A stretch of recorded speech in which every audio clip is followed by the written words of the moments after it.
Hi friends, ಉದ್ಯೋಗ ಮಾಹಿತಿ YouTube ಚಾನಲ್ಗೆ ತಮಗೆಲ್ಲರಿಗೂ ಆತ್ಮೀಯ ಸ್ವಾಗತ. KPSC ಇಂದ ಇನ್ನೊಂದು ನೋಟಿಫಿಕೇಶನ್ ಹೊರಡಿಸಲಾಗಿದೆ ಸ್ನೇಹಿತರೆ. ಕರ್ನಾಟಕ ಸಾರಿಗೆ ಇಲಾಖೆಯಲ್ಲಿ ಹುದ್ದೆಗಳು ಖಾಲಿ ಇರ್ತಕ್ಕಂಥದ್ದು. ಹುದ್ದೆ ಹೆಸರು ಮೋಟಾರು ವಾಹನ ನಿರೀಕ್ಷಕರು. ಇದು ಹುದ್ದೆ ಹೆಸರು ಸ್ನೇಹಿತರೆ. ಹೈದರಾಬಾದ್ ಕರ್ನಾಟಕದ ಅಭ್ಯರ್ಥಿಗಳಿಗೆ 6 ಹುದ್ದೆಗಳು ಖಾಲಿ ಅದಾವ. ನಾನ್ ಹೈದರಾಬಾದ್ ಕರ್ನಾಟಕದ ಅಭ್ಯರ್ಥಿಗಳಿಗೆ 70 ಹುದ್ದೆಗಳು ಖಾಲಿ ಇರ್ತಕ್ಕಂಥದ್ದು. ಒಟ್ಟಾರೆಯಾಗಿ 76 ಹುದ್ದೆಗಳ ನೇಮಕಾತಿಗಾಗಿ ಅಧಿಸೂಚನೆ ಹೊರಡಿಸಿರ್ತಕ್ಕಂಥದ್ದು. ಪ್ರಮುಖ ದಿನಾಂಕಗಳ ಬಗ್ಗೆ ನೋಡೋದಾದ್ರೆ, ಅರ್ಜಿಯನ್ನು KPSC ಅಫೀಸಿಯಲ್ ವೆಬ್ಸೈಟ್ಗೆ ಹೋಗಿ ಸಲ್ಲಿಸಬೇಕ್ರಿ. ಅರ್ಜಿ ಸಲ್ಲಿಸ್ಲಕ್ಕೆ ಪ್ರಾರಂಭ ದಿನಾಂಕ ಏಪ್ರಿಲ್ 22, 2024. ಅರ್ಜಿ ಸಲ್ಲಿಸ್ಲಕ್ಕೆ ಕೊನೆಯ ದಿನಾಂಕ ಮೇ 21, 2024 ಆಗಿರ್ತದೆ. ಅಷ್ಟರೊಳಗೆ ನೀವು ಅರ್ಜಿಯನ್ನು ಸಲ್ಲಿಸಬೇಕು. ನೆಕ್ಸ್ಟ್, ಅರ್ಜಿ ಸಲ್ಲಿಸುವ ಹಂತಗಳ ಬಗ್ಗೆ ನೋಡೋದಾದ್ರೆ, ಅಂದ್ರೆ ಅರ್ಜಿ ಯಾವ ರೀತಿ ಸಲ್ಲಿಸಬೇಕಂತ ಅನ್ನೋದ್ರ ಬಗ್ಗೆ ನೋಡೋದಾದ್ರೆ, ಆಗಲೇ ಹೇಳ್ದಂಗೆ KPSC ಅಫೀಸಿಯಲ್ ವೆಬ್ಸೈಟ್ಗೆ ಹೋಗ್ಬೇಕು. KPSC ಅಫೀಸಿಯಲ್ ವೆಬ್ಸೈಟ್ಗೆ ಹೋಗಿ ಆನ್ಲೈನ್ ಮುಖಾಂತರ ಅರ್ಜಿ ಸಲ್ಲಿಸಬೇಕು. ಫಸ್ಟ್ ಟೈಮ್ ನೀವು ಅರ್ಜಿ ಸಲ್ಲಿಸೋರಿದ್ದೀರಿ ಅಂತಂದ್ರೆ ಒನ್ ಟೈಮ್ ರಿಜಿಸ್ಟ್ರೇಷನ್ ಅಂತ ಬರ್ತದೆ. ಈ ಒನ್ ಟೈಮ್ ರಿಜಿಸ್ಟ್ರೇಷನನ್ನು ಮಾಡ್ಕೊಳ್ಬೇಕು. ಒನ್ ಟೈಮ್ ರಿಜಿಸ್ಟ್ರೇಷನ್ ಮಾಡುವಂಥ ಸಂದರ್ಭದಲ್ಲಿ ಪ್ರೊಫೈಲ್ ಕ್ರಿಯೇಷನ್ ಮಾಡೋದಂತ ಬರ್ತದೆ. ಈ ಪ್ರೊಫೈಲ್ ಕ್ರಿಯೇಷನನ್ನು ತಪ್ಪದೆ ಕರೆಕ್ಟಾಗಿ ಮಾಡ್ಕೊಳ್ಬೇಕು ಸ್ನೇಹಿತರೆ. ಯಾಕಂತಂದ್ರೆ ಈ ಒನ್ ಟೈಮ್ ರಿಜಿಸ್ಟ್ರೇಷನ್ ಏನದಲ್ಲ, KPSCನ ಮುಂದಿನ ಎಲ್ಲ ಅಧಿಸೂಚನೆಗಳಿಗೆ ಅಪ್ಲಿಕೇಬಲ್ ಆಗ್ತದೆ. ಹಾಗಾಗಿ ಈ ಒನ್ ಟೈಮ್ ರಿಜಿಸ್ಟ್ರೇಷನ್ ಮಾಡುವಂಥ ಸಂದರ್ಭದಲ್ಲಿ ಯಾವುದೇ ರೀತಿಯ ತಪ್ಪನ್ನು ಮಾಡ್ಕೊಳಕ್ಕೆ ಹೋಗ್ಬೇಡ್ರಿ ಸ್ನೇಹಿತರೆ.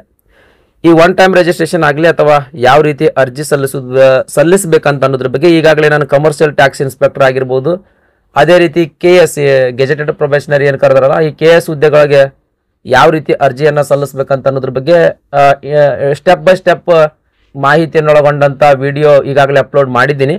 ಆ 2 ವಿಡಿಯೋಗಳ ಲಿಂಕ್ ಈ ವಿಡಿಯೋದ ಡಿಸ್ಕ್ರಿಪ್ಷನ್ದಾಗ ಕೊಟ್ಟಿರ್ತೀನಿ ಸ್ನೇಹಿತರೆ. ಆ ವಿಡಿಯೋಗಳನ್ನು ನೋಡಿ ಅರ್ಜಿಯನ್ನು ಸಲ್ಲಿಸ್ರಿ.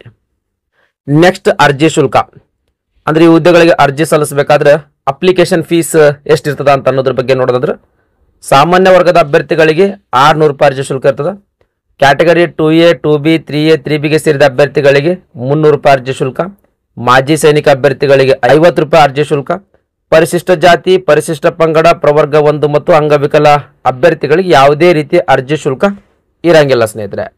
ನೆಕ್ಸ್ಟ್, ನೇಮಕಾತಿ ವಿಧಾನದ ಬಗ್ಗೆ ನೋಡೋದಾದ್ರೆ, KPSC group C normally 2 paper ಬರ್ತಾವೆ. ಅದಕ್ಕಿಂತ ಮುಂಚೆ ಕನ್ನಡ ಭಾಷಾ ಪರೀಕ್ಷೆ ಅಂತ ಬರ್ತದೆ. 150 ಮಾರ್ಕ್ಸಿಂದ ಕ್ವಶನ್ ಪೇಪರ್ ಆಗಿರ್ತದೆ.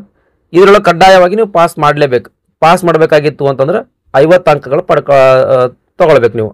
ಮಿನಿಮಮ್ ಈ 150 ಅಂಕಗಳಲ್ಲಿ 50 ಅಂಕಗಳನ್ನಾದ್ರೆ ನೀವು ತಗೊಳ್ಬೇಕಾಗ್ತದೆ ಸ್ನೇಹಿತರೆ. ಇನ್ ಕೇಸ್ ಈ ಕನ್ನಡ ಭಾಷಾ ಪರೀಕ್ಷೆ ಒಳಗೆ ನೀವೇನಾದರೂ ಫೇಲ್ ಆದ್ರಿ ಅಂತಂದ್ರೆ ನೆಕ್ಸ್ಟ್ ಎಕ್ಸಾಮ್ಗಳಿಗೆ ನಿಮ್ಗೆ ಅಲೋ ಮಾಡುವುದಿಲ್ಲ ಸ್ನೇಹಿತರೆ. ಹಾಗಾಗಿ ಅದು ಕಂಪಲ್ಸರಿ ಪಾಸ್ ಮಾಡಲೇಬೇಕು. ನೆಕ್ಸ್ಟ್, ಆಗ್ಲೇ ಹೇಳ್ದಂಗೆ ಒಟ್ಟಾರೆಯಾಗಿ 2 ಪೇಪರ್ಸ್ ಇರ್ತಾವ. ಪ್ರತಿಯೊಂದು ಪೇಪರ್ 100 ಅಂಕದ್ದು ಇರ್ತದೆ. ಓಕೆ ರೀ. ಈ ಪ್ರಶ್ನೆ ಪತ್ರಿಕೆ ಏನದಲ್ಲ, ನೆಗೆಟಿವ್ ಅಂಕಗಳನ್ನು ಒಳಗೊಂಡಿರ್ತದೆ. ಈ ಪ್ರಶ್ನೆ ಪತ್ರಿಕೆ ಮಲ್ಟಿಪಲ್ ಚಾಯ್ಸ್ ಪ್ಯಾಟರ್ನ್ ಇರ್ತದೆ. ಅಂದ್ರೆ ಒಂದು ಪ್ರಶ್ನೆ ಇರ್ತದೆ, ಅದಕ್ಕೆ 4 ಆಪ್ಷನ್ಸ್ ಇರ್ತಾವೆ, ABCD ಅಂತ ಹೇಳಿ. ಅದರೊಳಗೆ ಒಂದು ಸರಿಯಾದ ಉತ್ತರ ಇರ್ತದೆ. ಆ ಉತ್ತರವನ್ನು ನೀವು ಟಿಕ್ ಮಾಡೋದಿರ್ತದೆ. ಈ ರೀತಿ ಈ ಕ್ವಶನ್ ಪೇಪರ್ದು ಪ್ಯಾಟರ್ನ್ ಆಗಿರ್ತದೆ. ಕರೆಕ್ಟ್ ಆನ್ಸರ್ ಟಿಕ್ ಹಾಕುವಲ್ಲಿ ಇನ್ ಕೇಸ್ ನೀವು ತಪ್ಪ ಆನ್ಸರ್ ಟಿಕ್ ಮಾಡಿದ್ರಿ ಅಂತ ತಿಳ್ಕೊಳ್ರಿ, ಅವಾಗ ನಿಮಗೆ 0.25 ಮಾರ್ಕ್ಸ್ ಡಿಡಕ್ಟ್ ಮಾಡ್ತಾರೆ. ಅಂದರೆ ನೀವು ಪಡೆದುಕೊಂಡಿರ್ತಕ್ಕಂಥ ಅಂಕಗಳಲ್ಲಿ 0.25 ಮಾರ್ಕ್ಸ್ ಡಿಡಕ್ಟ್ ಮಾಡ್ತಾರೆ. ಇನ್ ಕೇಸ್ ನೀವು 4 ಆನ್ಸರ್ಗಳಿಗೆ ತಪ್ಪು ಉತ್ತರ ಟಿಕ್ ಮಾಡಿದ್ರಿ ಅಂತಂದ್ರೆ 1 ಮಾರ್ಕ್ಸ್ ಡಿಡಕ್ಟ್ ಮಾಡ್ತಾರೆ. ಈ ರೀತಿ ನೆಗೆಟಿವ್ ಅಂಕ ವ್ಯಾಲ್ಯೂಯೇಷನ್ ಇರ್ತದೆ ಸ್ನೇಹಿತರೆ. ನೆಕ್ಸ್ಟ್, ಪಠ್ಯಕ್ರಮ ಸಲ್ಯಾಬಸ್ ನೋಡೋದಾದ್ರೆ, ಪತ್ರಿಕೆ 1 ಸಾಮಾನ್ಯ ಜ್ಞಾನದ ಇದು ಸಲ್ಯಾಬಸ್ ಸ್ನೇಹಿತರೆ. ಮೋಸ್ಟ್ ಇಂಪಾರ್ಟೆಂಟ್ ಸಲ್ಯಾಬಸ್ ಸ್ನೇಹಿತರೆ. ಸಲ್ಯಾಬಸ್ ಅನ್ನ ಒಮ್ಮೆ ಕಂಪ್ಲೀಟ್ ಆಗಿ ನೀವು ತಿಳ್ಕೊಳ್ಳೇಬೇಕು. ಮೊದಲನೇದು ನೋಡ್ರಿ ಕರೆಂಟ್ ಅಫೇರ್ಸ್ ಅದ. ನೆಕ್ಸ್ಟ್, ದೈನಂದಿನ ಗ್ರಹಿಕೆಯ ವಿಷಯಗಳು. ದೈನಂದಿನ ಗ್ರಹಿಕೆಯ ವಿಷಯಗಳು ಅಂತಂದ್ರೆ ಯಾರ್ಯಾರು ಏನೇನು ಕಂಡು ಹಿಡಿದ್ರ ಅಂತ ಅನ್ನೋದ್ರ ಬಗ್ಗೆ ಕೇಳ್ಬೋದು. ಆಮೇಲೆ ಇತಿಹಾಸದ ಬಗ್ಗೆನೂ ಇದರಲ್ಲಿ ಕೇಳ್ಬೋದು ಸ್ನೇಹಿತರೆ. ದೈನಂದಿನ ಗ್ರಹಿಕೆ ಸಬ್ಜೆಕ್ಟ್ಗಳು ಅಂತಂದ್ರೆ ಇದು ಒಂಥರ ಜನರಲ್ ನಾಲೆಜ್ ಇದ್ದಂಗೆ. ಓಕೆ ರೀ. ನೆಕ್ಸ್ಟ್, ಭಾರತದ ಸಂವಿಧಾನ ಅಂತೂ ಇನ್ ಡೆಪ್ತ್ ಓದಲೇಬೇಕು.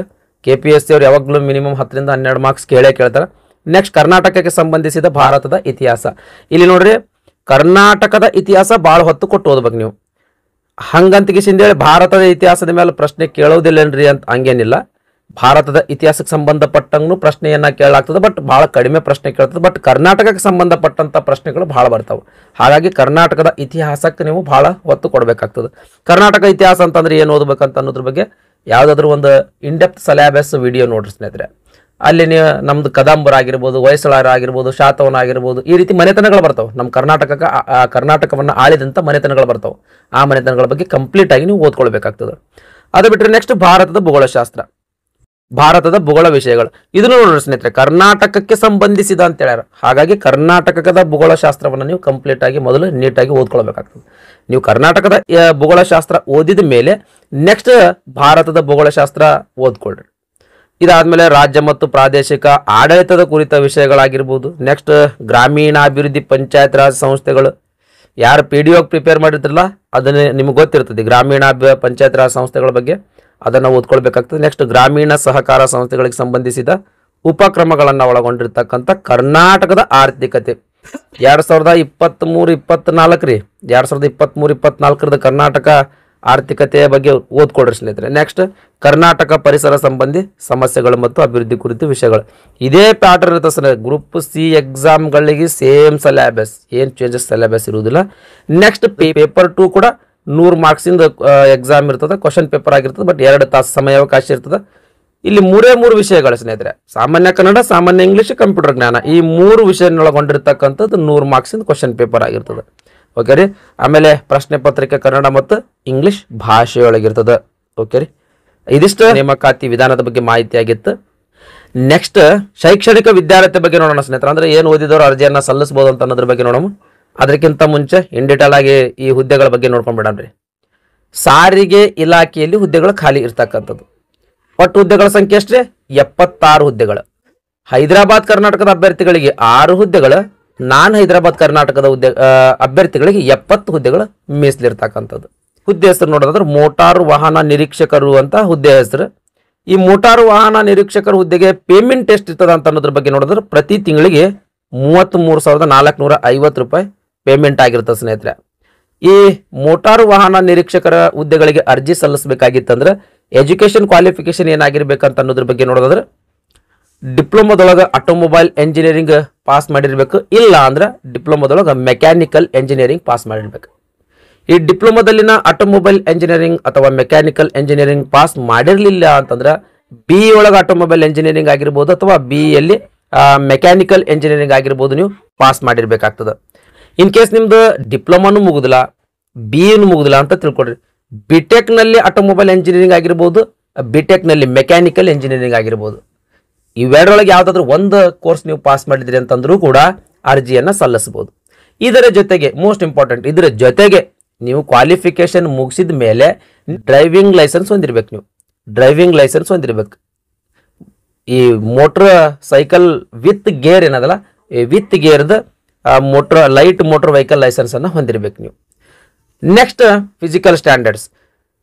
ಪುರುಷ ಅಭ್ಯರ್ಥಿಗಳಿದ್ರಿ ಅಂತಂದ್ರೆ ಎತ್ತರ ಹೈಟ್ ನಿಮ್ದು 168 ಸೆಂಟಿಮೀಟರ್ ಇರಬೇಕು. ನೆಕ್ಸ್ಟ್ ಚೆಸ್ಟ್ 86 ಸೆಂಟಿಮೀಟರ್ ಎದೆ ಸುತ್ತಳತೆ ಹೊಂದಿರಬೇಕು. ಅಂದ್ರೆ 81 ಸೆಂಟಿಮೀಟರ್ ನಾರ್ಮಲ್ಲಿ ಎದೆಯನ್ನ ಹಿಗ್ಗಿಸಿದಾಗ 5 ಸೆಂಟಿಮೀಟರ್ ಎಕ್ಸ್ಪಾನ್ಷನ್ ಆಗುವಂತಿರಬೇಕು. ನೆಕ್ಸ್ಟ್ ಮಹಿಳಾ ಅಭ್ಯರ್ಥಿಗಳ ನೋಡ್ರೆ ಹೈಟ್ 157 ಸೆಂಟಿಮೀಟರ್ ಇರಬೇಕು, 49 kg ತೂಕ ಇರಬೇಕು. ಅಂದ್ರೆ ಮಾತ್ರ ನೀವು ಅರ್ಜಿ ಸಲ್ಲಿಸ್ಲಕ್ಕೆ ಎಲಿಜಿಬಲ್ ಇರ್ತೀರಿ. ನೆಕ್ಸ್ಟ್ ವಯೋಮಿತಿ, ಅಂದ್ರೆ ಎಷ್ಟು ವರ್ಷನವರು ಅರ್ಜಿಯನ್ನ ಸಲ್ಲಿಸಬಹುದು ಅಂತ ಅನ್ನೋದ್ರ ಬಗ್ಗೆ ನೋಡೋದಾದ್ರೆ ಈ ಹುದ್ದೆಗಳಿಗೆ ಅರ್ಜಿ ಸಲ್ಲಿಸಬೇಕಾಗಿತ್ತಂದ್ರೆ ಕನಿಷ್ಠ 18 ವರ್ಷ ವಯಸ್ಸಾಗಿರ್ಬೇಕು. ಅಂದ್ರೆ 18 ವರ್ಷ ನಿಮ್ದು ಕಂಪ್ಲೀಟ್ ಆಗಿರ್ಬೇಕು. ಗರಿಷ್ಠ ವಯೋಮಿತಿ ಬಗ್ಗೆ ನೋಡೋದಾದ್ರೆ ಸಾಮಾನ್ಯ ವರ್ಗದ ಅಭ್ಯರ್ಥಿಗಳಿಗೆ 35 ವರ್ಷಗಳು, ಕ್ಯಾಟಗರಿ 2A 2B 3A 3Bಗೆ ಸೇರಿದ ಅಭ್ಯರ್ಥಿಗಳಿಗೆ 38 ವರ್ಷಗಳು, ಪರಿಶಿಷ್ಟ ಜಾತಿ ಪರಿಶಿಷ್ಟ ಪಂಗಡ ಪ್ರವರ್ಗ 1ಕ್ಕೆ ಸೇರಿದ ಅಭ್ಯರ್ಥಿಗಳಿಗೆ 40 ವರ್ಷಗಳು. ಈ ರೀತಿ ಗರಿಷ್ಠ ವಯೋಮಿತಿ ಆಗಿರ್ತದೆ ಸ್ನೇಹಿತರೆ. ಈ ಗರಿಷ್ಠ ವಯೋಮಿತಿಯ ಮೇಲೆ ಇನ್ ಅಡಿಷನ್ ಆಗಿ ಏಜ್ ರಿಲ್ಯಾಕ್ಸೇಷನ್ ಕೊಡಲಾಗ್ತದೆ. ಅಂಗವಿಕಲರಿದ್ರಿ, ವಿಧವೆಯರಿದ್ರಿ ಅಂತ ತಿಳ್ಕೊಡ್ರಿ, ಇನ್ ಅಡಿಷನ್ ಆಗಿ 10 ವರ್ಷದ ಏಜ್ ರಿಲ್ಯಾಕ್ಸೇಷನ್ ಕೊಡಲಾಗ್ತದೆ. ಅದೇ ರೀತಿ ಮಾಜಿ ಸೈನಿಕ ಅಭ್ಯರ್ಥಿಗಳಿದ್ರಿ ಅಂತಂದ್ರೆ ನೀವು ಎಷ್ಟು ವರ್ಷ ಸೈನ್ಯದೊಳಗೆ ಸೇವೆ ಸಲ್ಲಿಸಿರೋ ಅಷ್ಟು ವರ್ಷದ ಮೇಲೆ 3 ವರ್ಷ ಇನ್ ಅಡಿಷನ್ ಆಗಿ ಏಜ್ ರಿಲ್ಯಾಕ್ಸೇಷನ್ ಕೊಡಲಾಗ್ತದೆ. ನೆಕ್ಸ್ಟ್ ಹುದ್ದೆಗಳ ವರ್ಗೀಕರಣದ ಬಗ್ಗೆ ನೋಡೋಣ ಸ್ನೇಹಿತರೆ. ಈ ನಾನ್ ಹೈದರಾಬಾದ್ ಕರ್ನಾಟಕದಲ್ಲಿ 70 ಹುದ್ದೆಗಳು ಖಾಲಿ ಅದಾವ್ರಿ. ಈ 70 ಹುದ್ದೆಗಳಲ್ಲಿ ಯಾವ ಯಾವ ಕ್ಯಾಟಗರಿಗೆ ಎಷ್ಟೆಷ್ಟು ಹುದ್ದೆಗಳು ಖಾಲಿ ಅದಾವ ಅಂತ ಅನ್ನೋದ್ರ ಬಗ್ಗೆ ಇಲ್ಲಿ ಹುದ್ದೆಗಳ ವರ್ಗೀಕರಣವನ್ನ ಕೊಟ್ಟಿದ್ದೀನಿ. ದಯಮಾಡಿ ವಿಡಿಯೋ ಪಾಸ್ ಮಾಡಿ ನೋಡ್ರಿ. ಇದಿಷ್ಟು KPSC ಇಂದ ಹೊರಡಿಸಿರ್ತಕ್ಕಂಥ ಅಧಿಸೂಚನೆಯ ಸಂಪೂರ್ಣವಾದಂತಹ ಮಾಹಿತಿಯಾಗಿತ್ತು. ಐ ಥಿಂಕ್ ಈ ವಿಡಿಯೋ ನಿಮಗೆ ಇಷ್ಟ ಆಗ್ಯದ ಅಂತ ಅನ್ಕೊಳ್ತೀನಿ. ಇಷ್ಟ ಆಗಿತ್ತು ಅಂದ್ರೆ ದಯಮಾಡಿ ಲೈಕ್ ಬಟನ್ ಮೇಲೆ ಪ್ರೆಸ್ ಮಾಡ್ರಿ. ಅದೇ ರೀತಿ ನಿಮ್ಮ ಫ್ರೆಂಡ್ಸರಿಗೂ ಕೂಡ ಈ ವಿಡಿಯೋವನ್ನು ಶೇರ್ ಮಾಡಿರಿ ಅಂತ ವಿನಂತಿಸಿಕೊಳ್ಳುತ್ತಾ ಇವತ್ತಿನ ವಿಡಿಯೋವನ್ನು ಮುಗಿಸ್ತಾ ಇದ್ದೀನಿ. ಧನ್ಯವಾದಗಳು.